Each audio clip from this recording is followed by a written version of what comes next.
May the road rise up to meet you, and the wind be on your back. May the sun shine warm upon you, and the rain fall gently down.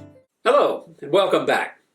Today we're at week 26 of the series that will cover days 168 to 174. Or if you have the edition of The Road Rising that follows the calendar, then you'd be looking at June 17th to June 23rd. Father and son have been reunited, a result of the son having taken that step of faith, and now, like his father, has entered into a journey that only believers can understand. It's a joyful reunion, and underscored when friend gets caught in a title rip. He thinks he's about to die, but his son comes to the rescue, leaving friend mystified yet again to realize how much the boy has grown and learned on his road to manhood. The boy's commitment is challenged, though, when they witness the death of a fellow traveler, a pilgrim who disregarded the warning signs and got caught on a narrow ledge as a vicious tide swept in and took him out to sea. This is too much for friend's son, who just can't accept the existence of a loving God who would allow such tragedy to fall on the innocent. He questions God. He questions his father. And then he falls silent, angry, and despairing. Friend is distraught. But besides that, he's fearful for his son, knowing that the enemy is never far from vulnerable pilgrims. He voices his concern in the journal entry on day 173, June 22nd.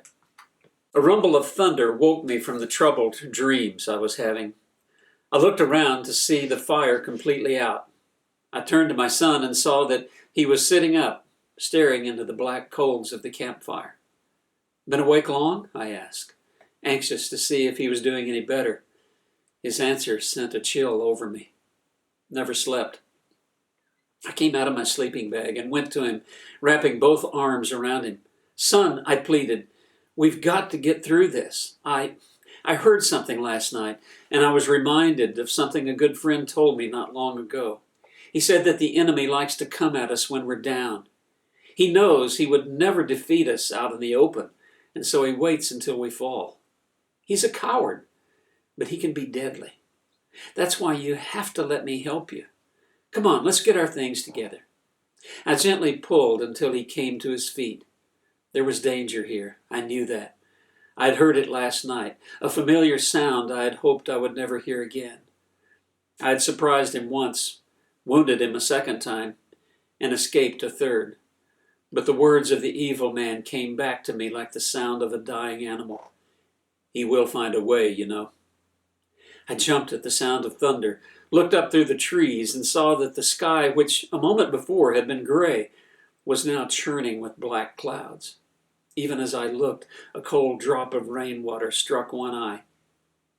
"We have to move on, son," I said, taking him by the arm. A few moments later, the rain began in earnest, sulking us through before we could even think of stopping to find shelter. But shelter was not what I sought.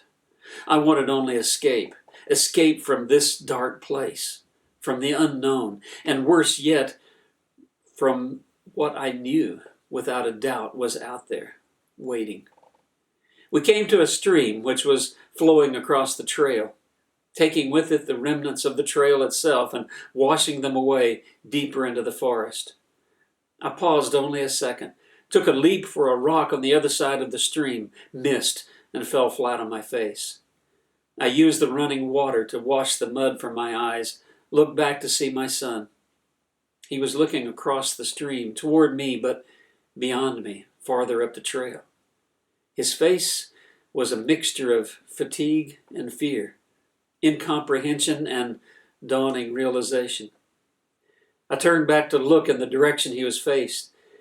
At first I could see nothing, but kept straining, certain that something was there. The next flash of lightning confirmed my worst fear.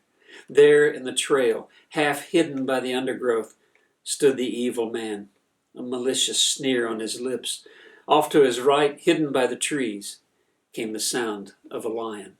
I've said it more than once on this journey, that the enemy's greatest weapon is his ability to deceive, taking everything you hold dear and driving a wedge of doubt into every crack and every weak point. And in order to do this with greatest effectiveness, he looks and studies and perceives that moment when we are at our weakest. Think about it. It's not often when a pilgrim comes under attack in the middle of a riveting Bible study, or while singing a moving song of worship, or while enjoying the fellowship of brothers and sisters who share your commitment to the journey. No, more often than not, the enemy's attacks come while he's feeling discouraged or depressed, or following the loss of a loved one, or after witnessing some injustice that calls into question God's love and power. That's when Satan whispers, "Gotcha." Well, I wasn't born yesterday, or the day before that. I would never be so naive as to say to you, well, you just have to avoid those times of discouragement, depression, and loss. No, we're living in a broken world, after all, and tough times, they're a part of life. What you can do, though, when you find yourself blindsided and knocked off balance, is to fall back on your training and have a response ready. Start now by having a toolkit of scripture for every occasion. I won't give them to you right now because you need to go find them. Have them ready, like Jesus had when the enemy tempted him out in the wilderness. If there was ever a time when Jesus might have been vulnerable, it might have been after going 40 days without food. And what does Satan tempt him with? If you're the Son of God, make some bread. Well, Jesus opens his toolbox, pulls out a 2-inch ratchet, and says, "It is written, man does not live by bread alone." I could go on, but so could you. You get the picture. Hard times are a part of life on the trail.